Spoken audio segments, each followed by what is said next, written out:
What's up mga kakoys, this is Audios of Kanoypi Vlog at tayo nga ay nandito sa loob ng Lusail Multipurpose Hall at ating nga masasaksihan at matutunghayan ang concert ng isa sa international artist na walang iba kundi si Ed Sheeran. Dalawa ang gate na gagamitin, yung North Gate at saka yung South Gate or yung South Entrance at North Entrance, at ang dami ng mga nakapila, mga 4 o'clock pa lang marami ng mga nakapila at mapupuno talaga itong loob ng Multipurpose Hall. So ano guys, tara panoorin natin to.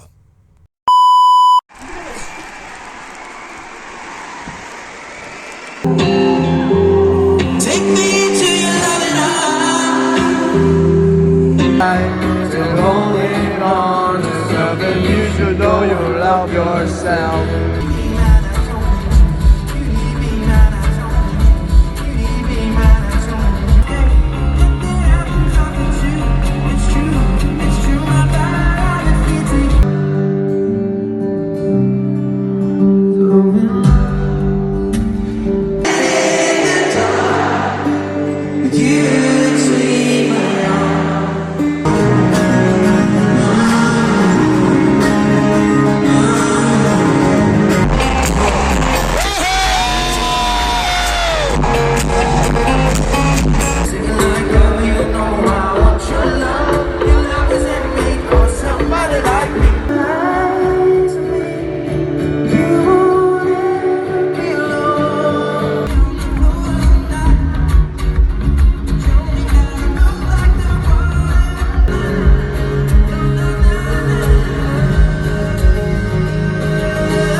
In this song when you're going to sing that. You're not going to sing it yet, like this.